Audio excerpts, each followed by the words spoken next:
So to find a factor of a number, we are going to write the number down. So suppose I'm trying to find the factors of 12. Then I'm going to write 12 down, and I am going to say, what are the numbers that divide into 12? Does 1? Yes. Does 2? Yes. Does 3? Yes. Does 4? Yes. Does 5? No. Does 6? No. Does 7? No. 8? No. 9? No. 10? No. 11? No. 12. So these are how we find the factors.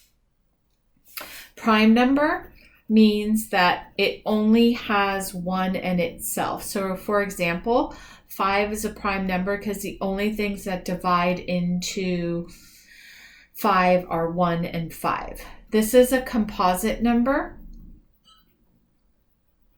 and it can be even or odd. It doesn't matter. Some people think that it's always odd numbers, but that's not true. So the prime number could be even or odd. The composite number could be even or odd. So the composite number means that it has more than just 1 in itself as factors. Does that make sense to you, Lauren? Mm-hmm. Okay, so that is the first thing it's saying that you guys did in the beginning of chapter 2. And then the next thing is area and perimeter of a rectangle. Mm-hmm. So basically, the area is the number of square units. So for example, if this is my rectangle, I'm going to count 1, 2, 3, 4, 5, 6, 7, 8, 9, 10, 11, 12, 13, 14, 15, 16, 17, 18, 19, 20, 21, 22, 23, 24. So this shape has 24. Instead of having to count all of this, we can just do, this is 6 inches, this is 4 inches. So we're just going to do length times width. My length is 6 and my width is 4. So my area is 24 inches. We label it with the type of measurement, and then it's always squared. See this 2 right here? We always write a 2 right there. For perimeter is easy. We just count 1, 2, 3, 4, 5, 6, 7, 8, 9, 10, 11, 12, 13, 14, 15, 16, 17, 18, 19, 20. So our perimeter equals 20 inches, and it's just in plain old measurement, no squared, nothing else. Now, instead of counting this, because that takes a long time, you're just going to do 6 plus 6 plus 4 plus 4. So it's the length and the other length and the width and the width. You're with me there? Mm-hmm. Okay. If I have a shape that looks like this,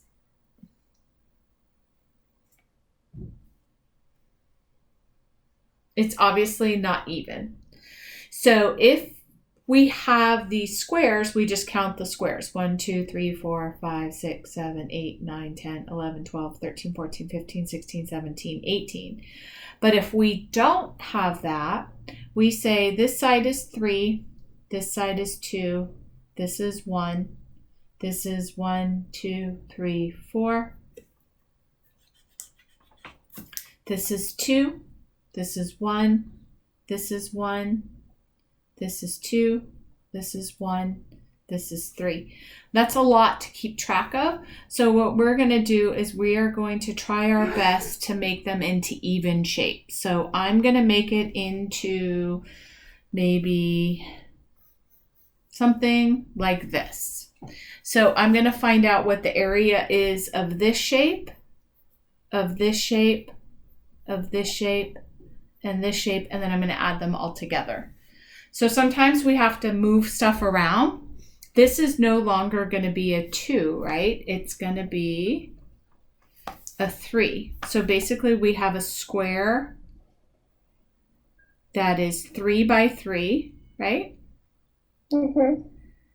And then we have this shape, which is 2 by 1.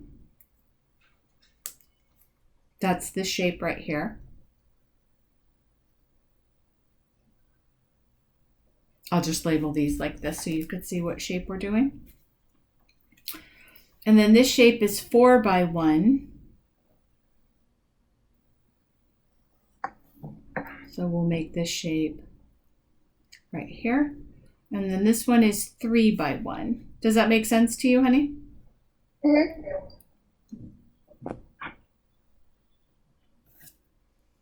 Okay, so to find the area, we're going to do 3 times 3 is 9.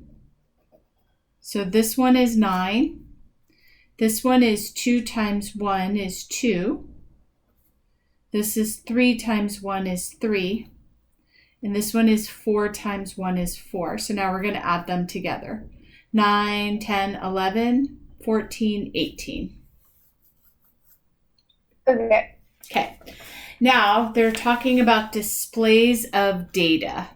So data can be displayed visually. And the reason why we do this is, suppose I said, I got a 1 and a 1 and a 1 and a 1 and a 1 and a 2 and a 3 and a 4 and a 5 and a 6 and a 3 and a 2 and a... You wouldn't be able to keep track of that data.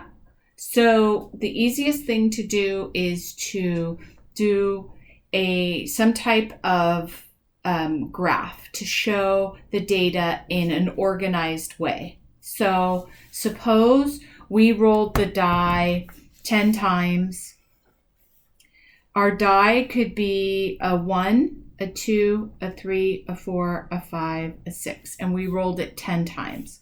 So suppose on our 10 rolls, we got a 2, a 2, a 4, a 5, a 1, a 6, a 3, and a 6. 1, 2, 3, 4, 5, 6, 7, 8. 4 and another 1.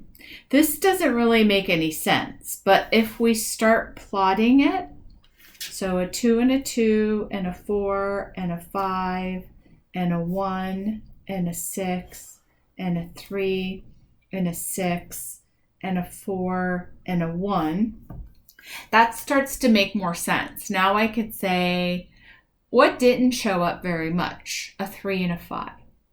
What showed up equally? A 1 and a 2 and a 4 and a 6. Does that make sense? So we can kind of make sense of the data. Okay. Now, a dot plot means that we're using these to show, individual things that are happening. So this shows how many times something was done. A bar graph is used when, we don't really know how many people like red, so we're going to use a bar graph because it could be 14 or it could be 2, right? There's no rhyme to that. Whereas this one, it's kind of all going to be pretty even because rolling the die, each number has an equal chance of being rolled, right? You're not going to necessarily always roll 1 more often. Does that make sense? Okay. Okay, so this is a bar graph and it's showing the number of students that have the favorite color of red, blue, green, and purple. So we could see pretty easily 8 kids like red, 8 kids like blue, 14 kids like green, and 6 kids like purple. It's pretty easy for us to see what's the favorite color. Green. Green. And it's very easy to see that, right? And then we can also see red and blue are tied. And purple had less fans, right? Yeah. Okay. A Venn diagram is something that has some stuff in common. So we use a Venn diagram. This right here shows the differences. And this shows the similarities. So this is what we would use if the data overlaps. That there's 19 kids. And what's a good thing? These are kids wearing jeans, and these are kids wearing cords. You probably don't even know what cords are. In here would be the kids that half of their jeans were cords and half of them were jeans. Does that make sense? Yeah. So they have a pair of pants that are half jeans and half corduroy. And so say 2 kids have that, and there's 10 kids total. 8 of the kids or 6 of the kids are wearing jeans. 2 of the kids are wearing cords. And then 2 of the kids have pants on that are both of these. So we would put those kids in here because they're not only wearing jeans and they're not only wearing cords. So for this one, they're saying that there are students that have dogs and students that have cats. These 7 students actually have both dogs and cats. Okay. And then these students out here have neither a dog or a cat. So they're out here because you can't put them anywhere, right? They don't have a dog and they don't have a cat, and they definitely don't have both. So from this data, we'll be able to tell how many times this was rolled. We'll be able to tell how many students were in this class, and we'll be able to tell how many students were asked how many dogs they have by adding up the numbers. Does that make sense? Yeah. So we can see that this was rolled 1, 2, 3, 4, 5, 6, 7, 8, 9, 10, 11, 12, 13, 14, 15, 16, 17, 18. This was 20 rolls. And then this one we can see this was 8 students plus 8 students plus 14 plus 6. So 14 plus 6 is 20 plus 8 and 8 is 36 kids were in the class. Does that make sense? Yeah. And then this one, we can see that there were 10, 20, 29 kids that were asked this question. Okay.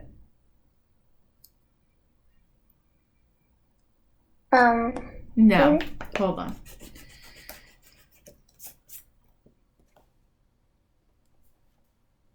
Did I add that up right? 10, 19, 27. I think I added that wrong. But do you know what I'm saying? You can tell a lot of data from just looking at this, and it puts it all together in a very manageable way. Okay. Any questions so far? No. Okay. A histogram is similar to a dot plot, except for the bars have a different frequency over here. So be careful when you're doing it. It might go up by 1, it might go up by 2, it might go up by 10. Does that make sense to you? Like my bar graph could be number of dollars the student saved. I'm not going to probably go 1, 2, 3, 4. So maybe I go 10, 20, 30, 40, 50. So if this first thing was $30, we wouldn't put 3. We'd have to be sure that we know what this line stood for. It's not going to always go up by 1 or by 2. Okay, so for this one, this is telling the frequency and this is telling the minutes to school. So this says that there are 12 kids that it takes less than 15 minutes to go to school. Okay. 10 kids take 15 to 30 minutes. Right? Make sense? Yeah. And then only one child commutes 75 to 90 minutes. All right, the last one that you learned about, I think, according to this book, is stem and leaf plot, which this actually stands for 49. This stands for 52, 54, 58. This stands for 61, 61, 67, 68. That makes sense to you, right? Yeah. So if you wanted to count the number of people that were polled, you would say 1, 2, 3, 4, 5, 6, 7, 8, 9, 10, 11, 12, 13, 14, 15. So you would basically count the leaves, and there would be 15 people. Okay. Okay, then we did area. Something about area. If it's like this, where only part of the square is taken, then you want to figure out maybe this one and this one go together, and maybe this one and this one. This would count as one whole together. This would count as one whole together, and maybe these would count as one whole. And it's not like you're going to be perfect unless it's split down the middle. So you can count this one as a whole. Does that make sense? Yeah. You're just kind of estimating.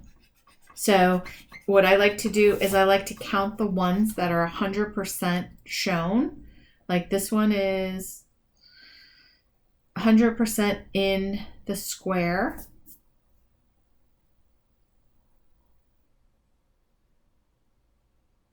And then these ones we'd have to combine together to try to see. This one's almost 100%, but maybe we just take this little one and put it with here. So that would be 1. And then this one with maybe this teeny little sliver would be 2. And then maybe this one and this one would be 3. And then, does that make sense to you? Yeah. This would be 4. This is almost one whole, and this is almost one whole. So I would say, what does it say? 15, 16, 17, 18, 19. So probably about 23, 24. 1, 2, 3, 4, 5, 6, 7, 8, 9, 10, maybe 11, 12. Does that make sense? You just kind of try to go as quickly, as putting them together as possible. Okay. I think the what was it called? Here, wait, let me check my. You got the text I sent you, right? Yeah. Is there any part that you want me to go over on the picture? Let me see. Maybe writing numerical expressions. I think I have adding and subtracting decimals. That's pretty easy. Maybe using a generic rectangle. I'm good at like multiplying it, but it's one thing that was kind of hard for me was finding like the missing squares in the generic rectangle. Okay. Can you text me an example of that from your notes? Yeah. Let me see if I can find it. Might take a minute. And then while you're doing that, I'm just going to go over this concept. So for the problem, 67 times 46, we'll do a different one. So say 38 times 29. So we're going to do 30 times 8 and 20 times 9. You're basically going to say this is 2 times 3 is 6 with this 0 and this 0. And then this one is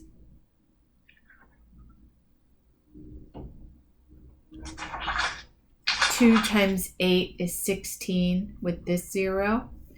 And then 3 times 9 is 27 with this 0. And then 8 times 9 is 72. And then you're going to add all of this up. Okay. So it's going to be 2, 20, 6, 7, 8, 9, 10, 11. And then whatever the units are, let's see, no units. So you're saying when something's missing, like when this isn't here? Yeah, here, I found an example actually. Okay, text it to me. I found 3 of them. Should I just send you all of them? Yeah, that would be good. Okay. And then I'm going to go over the distributive property while I'm waiting for that. So the distributive property means that when you have this together, you're going to distribute the 8. So if you multiply, sorry, my pencil is out of lead. If you, you can do one of 2 things. You can take the 24 and you can split it into a 20 plus 4 like this. And so basically you're distributing this 8 here. So it becomes 8 times 20 plus 8 times 32. Does that make sense to you? Mm-hmm. Okay. Thanks. Did those send? Okay. I can't see it. It says it is downloading. Okay. Hey, Huxley. Huxley's sitting on my leg. Hi, Huxley. Can you see me right now? I can't see him. I can see you. Alright, I'm trying to... I don't know how to change my screen so you can't see this in the background. Huxley! Give me a second. Ah, I see him. Hi, Huxley. He's like disappearing on me. Okay. Okay, so these have been partially done. This is the one you're talking about, right? Yeah, so, yeah, I sent you each one. Sorry, X. Okay, so let's do this one. This one is...